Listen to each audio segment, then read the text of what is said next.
top side. That is going to be a Yuumi in the bot lane. So you're actually not got a huge amount of engage right now for LDLC. And that's why they have to go for the Gragas, the last kind of safe pick that does still have that instant engage. But this is also going to be a game where you play for Yike. Yuumi on Yike in the late game is going to be incredibly difficult for them to deal with. You already have so much sustain. He's going to be building Draw Gold Drinker. He's going to go for Death's Dance. It's going to be a Moonstone Renewer probably. And you're just going to be running around with this Yuumi's trying to deal with them. So yes, you can go for the extended team fights, but this Yike, if he accelerates the early game or if he gets facilitated in the early game, he might just take over the game. Okay, but so now we've had like an about turn from both teams where LDLC go, we're not doing backline access. We're going to go play our own style. We're going to have, of course, the Crescent Guard with the Xin Zhao, having that Yuumi on top of them. As you said, it's going to be quite difficult to deal with because while you have two very long range, high damage champions, it doesn't matter if you're out of range of that Crescent Guard, and the Yuumi makes that even more dangerous. They lock in that Gragas, make sure you can kind of punt away that backline when they are standing and doing damage. So, okay, Karmine go, well, what if we don't team fight? What if we side lane? Camille gets locked in, and that's obviously a pretty good match against that Gragas.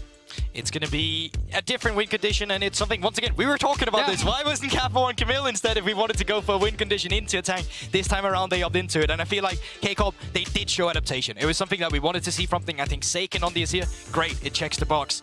Reckless on something he can at least fight into in the laning phase as well, great, checks the box. And then Capo shot on something where he takes side lanes over even further, great, it checks the box. So this is what we usually see with K-Corp and what they had success with. And this is the big thing now. They have the tools available, the agency that you guys were talking about on and off camera to set themselves up, to set up Reckless, and again, give agency to Caboshard to just be in a side lane and be a menace. I feel like we should just start recording us in the green room instead. Like maybe when we just go for the, like, who wants to look at the brain? You assume we're not being recorded. There's your first fault right there. But that is a very disturbing thing to think. Every mic is a hot mic. That's the best advice I can give you right there. But we are jumping now onto the Rift. It is going to be the second game of this best of 5.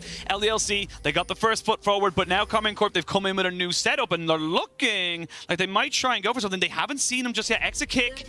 Did he see him? I don't know if he did. He's question mark picking. He didn't see them. I don't believe he actually saw them, but Karmine Corp, they're not 100% sure themselves. Okay, but that is the correct way to deal with the level 1. Never stand in that tri-brush. If you have someone that can fly over that wall, even if there's just someone with just straight line CC, you have to walk down to get out of that tri-brush and not directly away. It means that they get to close that distance kind of artificially, and it's just really, really dangerous. So exit kick, pops their head out, goes back, safe stuff, but that does mean though his level 1 vision goes over to LDLC. They have better jungle information currently. Yeah, so the jungle tracking is going over to the favor of LDLC in the early game. And you know, once again, that's so pivotal when you play into a Jarvan. Knowing where he starts on the map, knowing where he paths, if you can counteract that, well, then you're set. I think Yike not yesterday, in the game just before, was really good at adapting his jungle pathing. There. It was that long of an early game. Yeah, you're just like, I've aged. I can't do this. It's been 84 years, right? But he was really good at putting up towards the top side either way. Pathing was really intelligent. This time around, though, they will know he's starting on the top side, will be making their way down towards the bottom side. Of course, you could view that from the Jarvan side. You could also view it from the Xin Zhao side too, because you still have a lot of setup in your lanes, maybe not in bot lane, and we'll see what happens to this 2v2. X-Kick and DOS making sure they are standing away from that Rakan, who does, of course, have a lot of power in the early skirmishes between the 2v2s. But Yike has good setup, and maybe it's not something, again, we see as much from this team. They'd like to be more on the passive neutralizing side of it, but Yike can have aggressive options in this game. He can indeed, and again, this is going to be coming down to see how they're able to do this. Speaking of aggressive options, Hantera does not land the Grand Entrance, so he's just going to take it very, very... Oh, that's a tough one to take at level 1. And usually you want to see Misfortune take some pride. We usually see it around level 3 when you finally get the make it rain. You get the setup on side. You want to contest her on that range. Reason why we see Lethality Sire so much down towards the bottom side is because she does so much damage with her, you know, the Q range being so far away that you'll never get into auto range. But bad trades come through. All of a sudden, exit kick level 2, and they take the advantage down towards the bottom side with a little bit of a push. And Reckless has been a Q-first Misfortune player. Sometimes we do see that E just to make sure you can get that slide. It means that Rakan gets the guaranteed W. There are some ways you can play around this, but either way, looking for some of those trades to set up maybe for something like this, and this is going to be the old school Jarvan gank. He's got about 6 seconds left on his flag, and that's going to be the moment they're going to try and go for it. They will burn at minimum summoners, and here we go. They're going to try and make this one work. There's the make it rain. The flash was in a straight line, and the exhaust is going to be good to try and stop the damage, but the Yuumi knows they need to try and get the shields over, but it will not be enough. First blood going over to Karmine Corp. Oh, it is so difficult to dodge that flag and drag in that straight line. He said straight line flash, go straight into it. It was that make it rain. But sets up perfectly. You know, when I was talking about the javelin pathing in the first game, this was the exact pathing I'm talking about. And if I can tell you about this pathing, they should know about this pathing as well. And I feel like it's a little fumble from the side of LDLC, knowing they have to push in the early game, not having an early ward against the javelin that is pathing down towards the bottom side. And we spent a lot of time talking about Yike last game because Yike is so good. You know, he has been one of the players that's defined this tournament. 1-1-3 on the other side, though, absolutely no slash. Very volatile, very kind of a coin flip player as far as our junglers go. Goes for the more unorthodox pathing, but you can see the idea, trying to flash over that flag and drag, but just doesn't quite get that timing right. So hard in that angle, as you're saying, but 1-1-3 turns up in the right place at the right time, even though LDLC had the vision on him. And the big thing I looked from that as well is the wave was pushing against the side of LDLC. So they're losing so much pressure in that bot side. They're going to have to try and re-establish it. Now, you do have a Yuumi, as you're going to be able to kind of keep yourself safer if you do go for those more aggressive trades, but big moment there in the bot side. I'm sorry, just a really funny thing to me. Die in bot lane. I'm going to go onto my jungler instead. Yuumi goes attached to the Jhin sound, goes takes wolves. Just got out of bot lane super early. Yeah, and on the top side instead, Ragnar still getting some extra of that proactivity from the laning phase coming through despite the matchup. But it's important to highlight the matchup of Camille into tanks. Like, quite often, she doesn't actually win the trades against them. Specifically not when you have a grasp of the Undying coming through from Ragnar on these extended trades as well. Yes, it is answered by Cabo, but it's when you first get your few items coming through that you really start to accelerate. So that's what you're waiting for K-Corp. And luckily for them, that's the scaling aspect we were talking about. They have more in this game, and already it's a better start to this game than the last one. Yeah, it's not like there's a timer on this game. No big clock flowing around in the horizon saying your game ends at this point in the game. You have a lot more reliability in that late game, and there is that agency. They don't have to outplay themselves the longer the game gets on. So it just adds the extra degree of familiarity. It just makes the job a little easier. A little easier, but definitely not an easy task as such, as we are going to see now Seiken getting rooted up, and this is kind of what we expect to see in LeBlanc into the Azir. He is going to be waiting very patiently to get up to his 2-3 item spikes, where we have seen 58,000 damage, Azir coming out specifically from Seiken. And this is also something that can end up becoming very pivotal. If Aiga continuously have this mid lane prior, we'll have a look at it there. You can go into the side lanes, you can threaten a dive. You don't necessarily have to go for it. The fact is, K-Corp, they don't have vision, so they can't commit to an engage. And the same thing as well, once you finally want to start counter jungling as well, trying to get in on this Jarvan as well, if Aika is the one moving first, the 2v2 between a LeBlanc and a Xin Zhao is so horrible to deal with.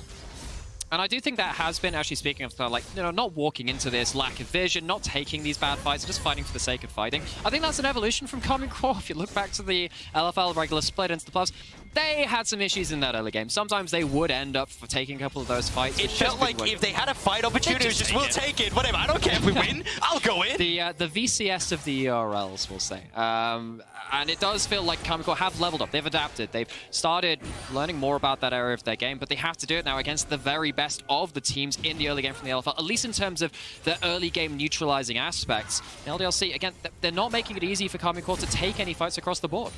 So difficult when you finally start linking up again. This time around, though, I feel like the productivity for K-Corp as a jungle and support duo is a little bit more there than there was in the earlier game. But you can also see, once again, the link up is there early from DOS and Yike. Yes, you have a Yuumi, but he's still happy about it.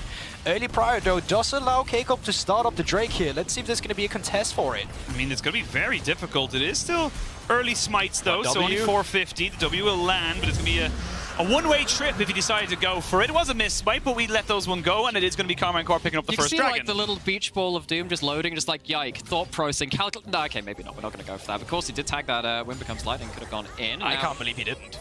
Actually, the flag's down. This could be a little dangerous. He had the speed up from the scuttle. He should be totally fine. But again, good early proactivity. There's a good explosive cast on the Cabo, but not quite landing the full combination there to bring him down into lethal range. But again, you mentioned it earlier, the Gragas is just a great catch-all because in that laning phase with the healing and the W resistances, he's just going to be able to trade better. Yeah, and it's also just a sustain in his kit, right? He's opted in for the tier. You have the passive for the Gragas. Every now and then when you throw out an ability, well, you're just going to heal up and you're going to be totally fine in that scenario. But once again, the laning phase doesn't need to go well from the likes of Caboshot. As long as he's last hitting his creeps, as long as he's getting gold, he's happy about the situation. Which is a little bit of a reverse of the last game as well, because Ragnar, as you said, was kind of like the strong weak side player, where actually didn't get that much attention, but still became so strong, and ended up, again, just being able to perform his role in the team comp so much more easily. In this game, doing well in that laning phase, but it will get harder to deal with the Camille in a side lane setting as the game goes on. And you can see the rotations coming through right now from the side of K-Corp. They're actually moving Hantera out this time around. That's what we wanted to see on the Rakan. This was something he was so good at doing in semi-finals, but Ragnar, it's like he smelled out the play. I'm just going to recall here, have teleport, can get back into lane, and now Reckless is left by himself. He's left by himself. We are going to see the root come down. The heal is good. Exit kick takes too many tower hits. DOS as well.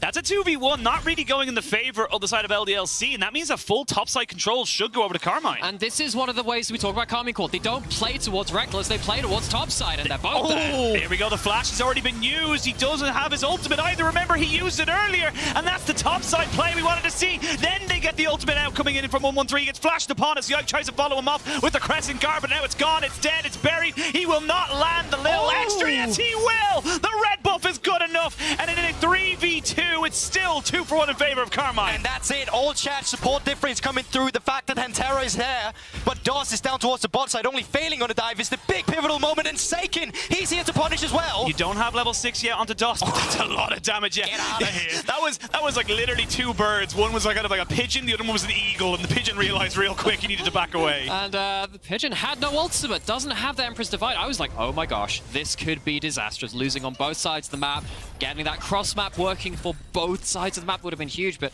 Seiken didn't have the exact ability to really shut down that two-man unit, but 113's here now to maybe finish off that job. And they have no vision. Yeah, they have no vision, but they also don't have the Cataclysm, so exit kick still has flash, and with the extra little bit of healing, he's going to have to flash away. Will get the root down. That's going to be a little bit damage traded back here as DOS pops down the exhaust. You lose a lot of summoners here for what could have been a pretty decent trade for LDLC. It's just seemed like, again, Karmine Corp have come to play. And I get the idea of, okay, we have flash, we're going to have all these feathers, but I mean, it's early enough into the game that Jarvan is still fairly tanky, has built up early HP, a little bit of early armor, and it feels like X-Kick and DOS, I mean, for me, Exokick has been a player that has succeeded, again, when the pressure hasn't been entirely around their lane.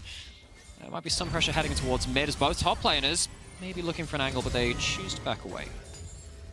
We have a little bit of a reprieve now. Both teams kind of happy with the status. So if there is still a Rift Herald available in a minute 30 till that dragon spawns, but it looks like Karmine Corp, they're going towards this bot side again. There's no ult, there's no flash, there's nowhere to go. The bullet time is great. Cat and a bird with one stone each, and that's going to be 2 kills. Yike can't even get into range here, and they got the teleport. And again, one of the few weaknesses we've seen of LDLC is when everyone turns up bot lane. They are very happy to just move DOS out of that lane, go elsewhere on the map. But Karmine Corp, they go top and then they just flip it up again. They say, right, go bot lane again, punish them with the summoners, punish them under tower. And Exokick and DOS have fallen prey to that a number of times now. Completely agree. Just better rotations coming through from K-Corp, and it just puts them in such a good position. Remember, the only reason Exokick is down here is because he had a bad reset that he couldn't get off because they tried to dive didn't work out. They don't have their ultimates either. So when the teleport finally comes through, it's way too late, and it's putting Seiken in a position where he can just take mid plating as well. Now you play with a TP advantage, and it gives you so much map pressure. Once again, Hantara out of the map, first one moving.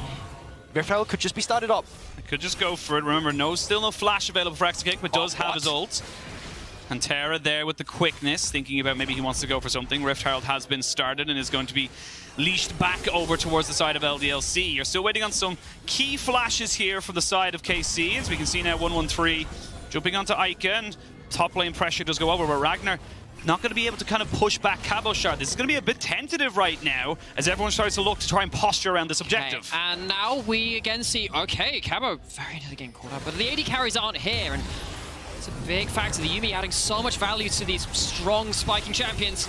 Oh, they're going to go for it. There's going to be the final chapter. The Rift Herald and reset. They get the quickness down. They're going to try and get the knock up. Seiken looking to try and just do the damage. They're going to get Yike in. That's a nice ultimate there to push them all back into Cabochard. And now Ica needs to be a little bit careful. He needs to get himself over the wall. He flashes, but DOS has been left to die. 2 kills, and the Rift Herald still hasn't been taken. Once again, Keiko comes out ahead, and it just feels like both mid laners there had great montage moments. We see from Ica in the beginning, baiting the fight coming through from 113, but then Seiken ending it immediately with that Emperor's Divide. Last game when oh my god! Guys! I've been here before with Karmine Corp, where they let an objective constantly reset. But again, they still come out of the fight. They still get what they wanted, which is basically just gold. It's gold, and it feels like last game when they were looking for those engages, it felt desperate. It felt ill-considered. They didn't find the targets they wanted to, and they got punished for it. This time, they are so much clearer about what they do. Yeah, Ica does break 113's ankles on that first play, has the Yuumi ult on top of it, but then, okay, that's one of your ultimates down. You don't have any burst left in your Blanc because you've used that Mimic. Cabo Shard already has gold in pocket and comes out with some huge damage themselves and goes around the backside of this fight completely unattended to. And once again, what do they gain from this, right? Once again, map priority. They get to move that pressure down towards the bot side now instead. Reckless was shoving in a wave on the likes of Exakick because remember, LDLC, they had Exakick on the top side, had to move it down bottom, and now they can gain a Drake on that. Riftail still haven't been taken, and even if it does get taken now from the side of LDLC as a cross map, they won't be able to cash in on any turret plating from it. And this is the big thing we talked about when we talk about Karmine Corp coming to this. It's adaptability, and specifically adaptability for the junglers. Let's have a look at some of the stats here, because you look at the side of 113. First for jungle proximity for top, and in mid. He is 15th for bot lane, and where have they been focusing? And somehow, I mean, they had a little bit of that top side, and then it was bot, and then it was bot again. And again, it's just this ability for Karmine Corp to learn those lessons. First game, didn't really do that. Maybe they had to start over a little bit again because those semifinals were a big learning experience for them. But in this game, again, they've gone and reassessed. They've found out where they want to play around the map, at least in this game. It feels like, again, they understand their position in this game a lot better than they did the last time they were on the road. And look how more comfortable they look at it as well. Yes, the game pace is slowing down a little bit from both teams now that we're just waiting for another objective, but they're fine with it this time around for K-Corp. Exactly. Which is funny, but Best seats in the house. I'm sure they're taking at some point. We can do it again if you like. But still, right, it's the fact that Seiken now, just put him on a blue buff, let him continuously shove out mid lane, just let him have prio. And when you link up as 3 members, this is what we saw LDLC do so well in the first game. Now it's K-Corp being the one on the move. Move it up towards the top side, take the Rift Herald if you want to, gain more map pressure. Just feels like K-Corp this time around, they're the one who's driving the game pace. But one thing we've talked a lot about LDLC is their lane assignment. They've chosen to shake things up a little bit again. LeBlanc's down in that bot side, doesn't have that teleport, but they're starting to slot into the side lanes that they want to. And with Exakick being in mid lane, it does allow them to support them a little more, but that's so much damage. That's the problem. He's got to be careful. Look at Hantera. He's going in. They will get the ultimate out and the final chapter. So you lose your heal, you lose 2 ultimates. And again, it's just Karmine feel comfortable. Incredible reactions from Exakick though in that instance, but still, as you said yourself, you put in a duo lane in the mid lane, which you usually do to get priority. The problem is here, they're still not getting it, right? Seiken is so far ahead, and yes, Ica is pushing down towards the bot side. You just move a member down there now, and you can still cash in on the same thing. Well, let me reword that a bit. I think they have to put their duo lane mid to protect them. Ooh. It's not about priority. Again, they're getting absolutely brutalized when they're up against this misfortune, up and against Seiken in here too. The Herald summoned in, and LDLC, they bring them mid and achieve so little with it. And what a flip as well, considering the game 1 we saw LDLC calm, cool, collected, in control, knew where and when they wanted to fight, but now the game's kind of been flipped a little bit. You're looking at a 4-0 Cabo Shard on that top side. That Camille is going to become uncontainable in about an item or so, and it's going to be accelerated if they can get any more fights. Yeah, you're completely right, but let's try and look at some of the positives, at least then from LDLC. Ica did just break open the bot side of the turret. He is still ahead against Seiken on this LeBlanc. He's a level ahead currently. He just finished up the Luden's Echo. You still have great skirmish potential as well. If you can catch someone with the chain, you have great 2v2 with Yike and Ica. The problem is, game state currently doesn't really allow it, and as you said yourself as well, Cabochard, he's going to be opening up the map as well. He picked up the top turret, could just put him down towards the bottom side, have him shadow Seiken, because there's no map prior that you need to address right now. Exactly, but you have to be shadowing Seiken, because I think there is a moment of weakness here. When Azir is in a side lane, it's really not where he wants to be. He's very vulnerable at that point, particularly when you do have very high burst, very high target access champions like the Jhin out of the LeBlanc, but given that Azir was just pushing out that bot lane, it is going to be on the same side of the map as that Dragon gets to group up with their team very, very quickly, and they don't, again, show that opening too long to Karmine Corp. Big thing now is minute 30 until that Dragon spawns. This would be Soul Point, and importantly, it's a Mountain Soul. When you're thinking about a lethality Xayah, not really going to be shredding through those shields very efficiently, but Ica, ooh, he gets himself away, and Yike, with the Yuumi in tow, is just going to try and maybe make this one work for himself. They're going to put the TP in here as well. The Crescent Guard is good, but only to get the Cataclysm out. They're going to get the final chapter out. Cabochard's kind of a little bit unsure as to where to go. He walks forward, loses about a third of all of his health bar, excuse me. They will get Exekick's ultimate, and then Karmine Corp, they go a bit too far aggressive. What? I don't understand what the play was. I don't either, and I'm not sure Karmine Corp do as well. First game, we said that their engages looked a little bit desperate, but they were doing so well on this one. That is just way too overboard, though. Yeah, and once again, it's punished together with a little bit of the mechanical prowess we see from LDLC. Ike as well, dodging out on Shurima Shuffle, not becoming a target, or victim rather, of the damage from Seiken. And then oh, they actually catch out Ike's... Oh, I thought it was Ike, but it was his clone, excuse me. But who's now, got who now? Yeah, Ike is here, Hantera, going to try and get his battle dance out and should just be able to keep himself safe. But it's these are the moments, I should say, that LDLC will find great solace in because they are going to punish you if you overstep. yeah, but speaking of overstep, right, the resets time are coming through now. They're really low, 30 seconds. That Drake will be spawning. That's going to be the third one, but let's have a look at the replay once again because Yike, he knows his limits very well in this exchange. Well, I mean, I think I know my maths as well. I see 1 ultimate used, I see 2 ultimates used, I see 3, and nothing's been done with them. That's 3 ultimates right off the bat, and you think,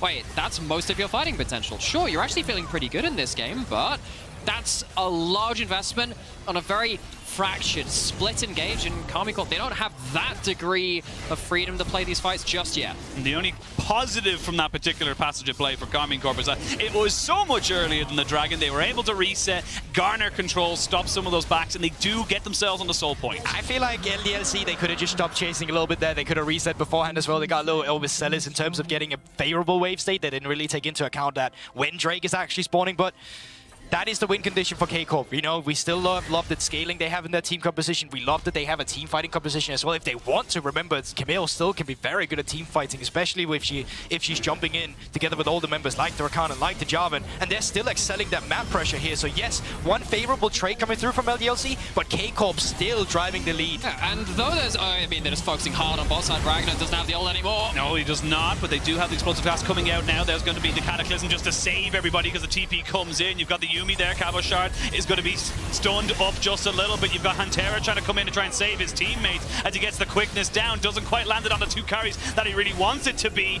and does get himself battle dance out. Reckless is thinking about it, and Reckless is looking for the bullet time. They will get it on Ragnar, and look at Cabochard on the backside of this fight, trying to see if he can do anything else, but the exhaust cripples him. They go forward. He tries to come back. This is Exekick going absolutely insane right now. Yike goes golden to try and keep Reckless off from getting a reset on top of this one here. As Reckless tries to get some more damage. It's Seiken and Reckless not going down, but these health bars are so low. Now, I like to think of HP as a resource. Well, it looks like LDLC are very close to breaking the bank in that one fight, but so close to the margin. Karmine Corp, they're playing around at the vision they have on bot side. They've taken control of that bot side. They have a lot of ability to dive, but Ragnar stays safe for such a long time. It's such a menace. Uses up a lot of what 113 wants to do right at the start of this fight. And I am reminded of what you said just earlier as well, Alex, which was that K-Corp in the past would just take any fight given to them. In this scenario, and what happened felt here? a little overzealous as well. You know, they're pushing it on tier 2. You can back off afterwards. You get the great objective, but even then, the team fight continues and it gets close. I can understand why they want to push forward at K-Corp, but they get split.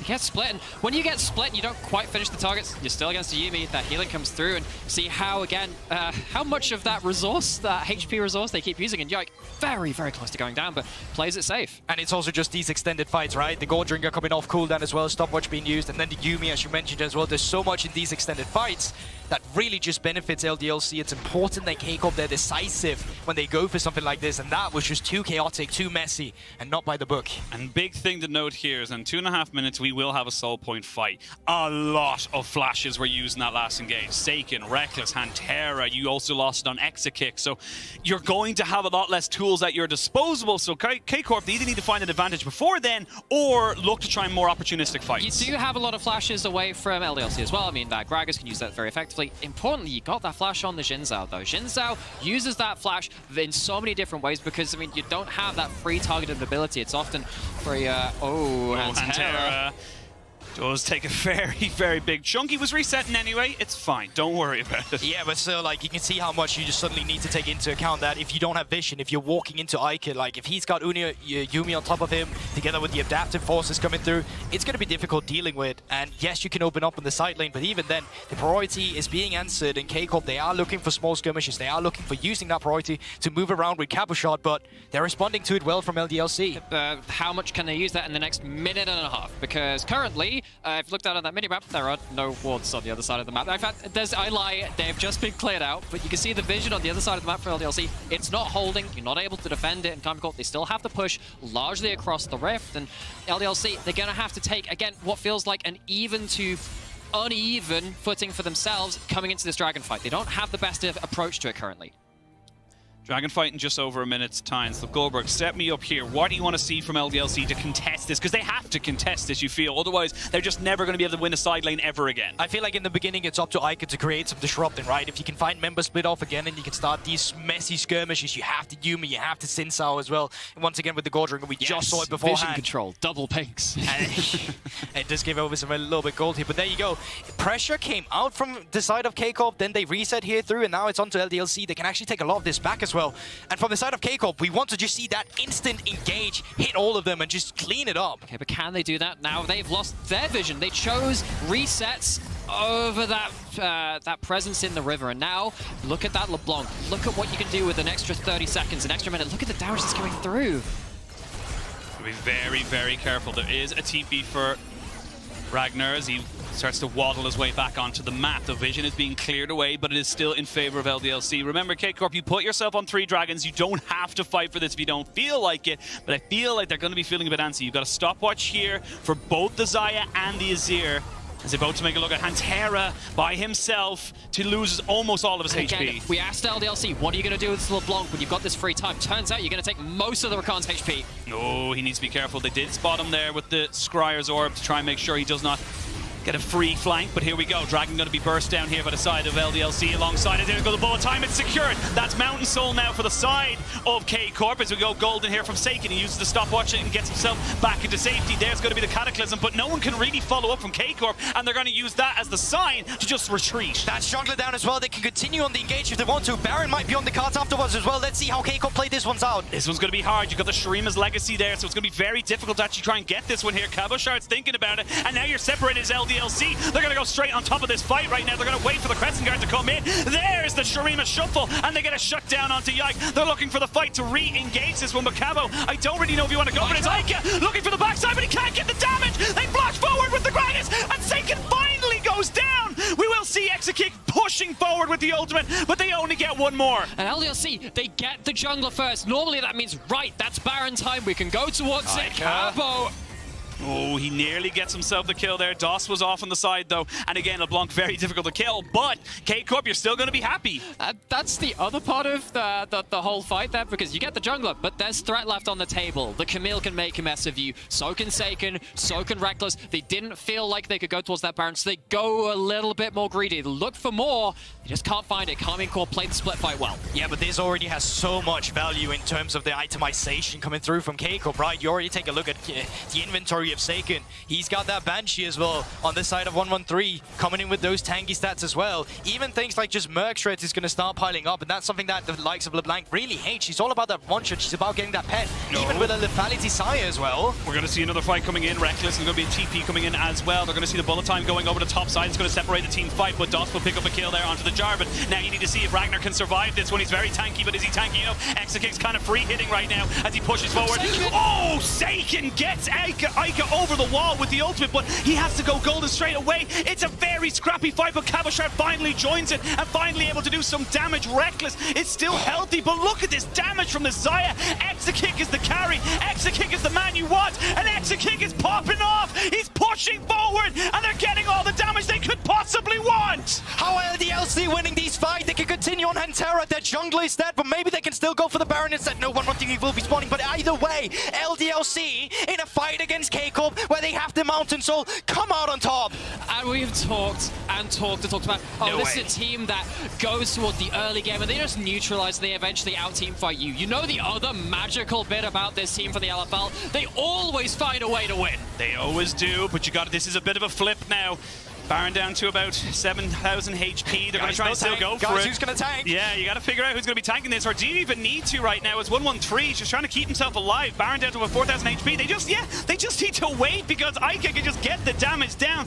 Baron is secured, and what feels like everything going in favor of Karmine straight away flipped on its head. And this is why LDLC is undefeated. We've talked about it so many times. Yes, the likes of their early games is unrivaled, but even when they fall behind, they find ways to stay competitive in these games, and it comes from these beautiful team fights. And it feels like this is the kind of fight where you're in a choke point versus a misfortune versus an assist. This should be the correct terrain to fight around. But LDLC, they don't just funnel in absent-mindedly. They find a way to make use of these stopwatches, find a way to make use of the split fight, and the Yuumi gets so much value. Again, you look at Cabochard coming in with huge damage on the Camille, but just can't finish anyone off. And then let's talk about Exakick, right? What a guy on the Saya as well. It really talks about why he's getting so many resources. Well, he's not. That's the thing, right? That he's not getting from the team. Especially and not he in this still game. does so well with that limited amount.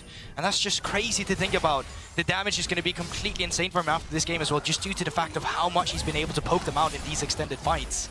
And the big thing as well, like, yes, Exakick has been fantastic, but Ica on this LeBlanc, 4-0-9, 10 stacks, now has a Magi Soul Stealer alongside the Zhonya's, which was just used there on top side. They're going to be able to try and force him out, and he's going to try and burst himself back in, but I think he's gone a little bit too far forward, and he's probably going to go down. He almost breaks some ankles and costs another flash, but that is a Baron buff no longer available for LDLC. It's a Baron buff no longer available, and this is one of the ways you tend to traditionally beat a Baron buff. You pull it apart on the split, isolated members. Kind of hard to do that against LeBlanc, but Camille does the job. Can't forget the Cabochard is still very strong in this game, and if the Yuumi isn't there, no one's going to give him the extra HP to work through. Yeah, you can see already on the vision control currently from LDLC, it only goes to the river, so when you start pushing further than that, it's really easy for K-Cup to punish on it, and I feel like LDLC a little messy with their setup once again, feeling that pressure too much, the momentum potential after they get the Baron, but remember, 4 members still has this buff, and they can still go in a position where you can get aggressive. Minute till Elder Dragon spawns. You talked about all that top side vision. That's not going to do a lot for LDLC, considering the next big buff is down that bot side.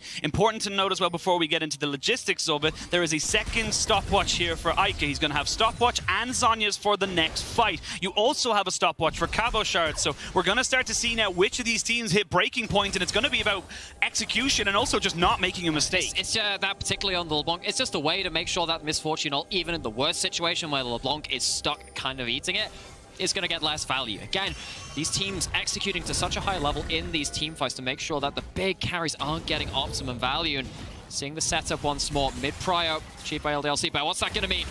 Ooh, they thought about it there. Cabochard was thinking about using the Hextech Ultimatum. Ica takes a huge chunk. So remember, he still has double stasis, so he should be fine. And then mid-push is going to be pretty big as well. So LDLC will have that available to them. Ica trying to burst out 113 down to below a half of his HP. Now the Dragon has spawned. This could be a big moment here. But this is just the best way of fighting currently from LDLC. Just poke it out, dash forward, get a QE in, dash forward, get a QE in, and just slowly but surely choke away Casey because they're so good in a team fight. But these extended traits really don't benefit them. It's level 16 LeBlanc. You have that Mimic at that 3rd rank. It's just so hard to sit and respond to what LeBlanc wants to do. Maybe if Camille's in position, you've got a way to play around it, but Cabochard's on the flank looking for greater goals, and Ica is currently unanswered. He's unanswered, but he is seen, so they know exactly where he is. Dragon down to 6,000 HP. Ragnar's down to about half of his own as he tried to go for a 1v1. Here we go, we're going to try and get it. Seiken is deleted from Summoner's Rift, and this LeBlanc is just unbelievably strong. They have to try and go for this Dragon, though. You can see that LDLC still hunting, still pushing. Hantera tries to get Ica on top of this one there, but they're seeing if they can do anything with Cabochard. Exakick now going to try and push forward with the Yuumi and try and make something work. This Dragon's still at 4,000 HP, and they might try and burn this one down. They are going to go for it. You've overcommitted. You've overplayed your hand here, LDLC. It wasn't a perfect smite, but it doesn't matter because Elder is there. Now, here comes the ensuing fight. The final chapter is not going to be enough, but at the end of it all, we are going to see LDLC just fumbling the Dragon fight, and I'm not quite sure how you do that. The snap decision-making from Karmine Corp, absolutely on point. Who needs to damage those champions? Fire the main, fire the bullet time right across the Dragon. Oh, they got exhaust. They can go for this one here. Cabochard does get the Hextech Ultimatum off. He has got a stopwatch available to him should he need it. They're going to try and get Seiken here. Seiken goes back on the backside, and that's huge for Karmine. They are being blown apart by the Elder Drake. Exakick will get a kill off on the backside, but it does not matter comes from Karmine. It all comes from a 4 versus 5 initially. K-Corp, Seiken, he respawns, he comes in with the teleport, and what a Shurima shuffle to put themselves back into the lead of this game. They have the soul, they have the Elder Drake, they have the map pressure. K-Corp, surely this is where you take it. And on the largest stage in the ERL system, we have to talk about the huge pressure on these players. Comes down to these kind of moments. Comes down to that super late game, blink and you miss it, decision-making scenarios. In LDLC, I thought they had the better end of this. I thought, look, you got that LeBlanc doing huge damage, taking out one person. Numbers advantage, sweet. The Jarvan slow as well. Look for the pick, but Karmine Corp, the snap decision-making, understanding LDLC, they have distance way too far and take the dragon, take the fight after. So clutch. And this could be the first loss of LDLC after the back of this team fight coming through. K-Corp showing up against not necessarily their rivals, but who they were, you know, completely dumpstered by in the LFL playoffs, going 3-0 against them, locking them down to the lower bracket. This is K-Corp who's shown up to fight. This is what we lacked in the first game. With 40 seconds left on this Elder buff, you are going to see them now fully set up and ready around this Baron. You imagine it's just a formality at this point. No real chance for LDLC to come in and contest. And with a Nazir alongside a Camille, this should be a pretty easy worm to kill. And you have to mention those champions again, not just because of the state they're in now, but also because you've taken that Elder, you're taking the Dragon. You still have a lot of Outstars remaining. Even though LDLC were looking for something that you can see that the longer this game goes, the more these terrifying carries get on the table. But this also just speaks to the playstyle of LDLC. Who walks up to contest the Baron against a team who's so designed for team fighting with Elder Drake? Only a team like them will do it. What's been giving them the victories, the fact that they'll never back down. But in this game, it feels like it's kind of what costing them at the same time a little bit. Come back in, they're going to be able to take a lot of these outer towers, a lot of standing gold. It is still ascending in terms of the gold lead for Karmine Corp. We're at 34 minutes, nearly 35. It doesn't mean that much, but they do drop the Shurima's Legacy and they lose the Elder Dragon buff. Now, what can you do with this one here? You've got Cabochard with TP pushing in that mid lane, trying to be a nuisance of himself, but Ika needs to be very careful. Yes, you have a Yuumi, but if you lose your health bar in one shot, it does not matter. And you know, Karmine Corp, the one game they lost in their quarterfinals looked a little like this, in the lead, pushing down this top lane inhibitor, but they had found a way to get flanked. They found a way to get absolutely blasted off the rift. Now they're playing around Cabochard on this mid lane, has GA, very happy to go push that in. Oh, here we go. They're going to go for it. They're trying to get the Crescent Guard down to 1-1-3, but Explosive Cast is perfect to stop the bullet time. We're going to see them try and jump on the Seiken, but Seiken is just too big. Triple kill for Seiken. Maybe even a quadra kill. And you know what? We might as well try and give him the Penta. He's going to go all the way underneath the towers, but he shall not get it. Cabochard wanted to make sure it was secured, and that is going to be the first loss for the LFL champions at the Amazon EU Masters. Absolutely huge from K-Corp. They defeat their demons. They show up against LDLC, hand them their first loss. And ladies and gentlemen, what do we have? A series on our hands. I think that 13 might have been a little unlucky, Sheen. It was a hard-fought victory, don't get me wrong, but oh my word, the fashion that you can beat them in like that, that is going to leave a mark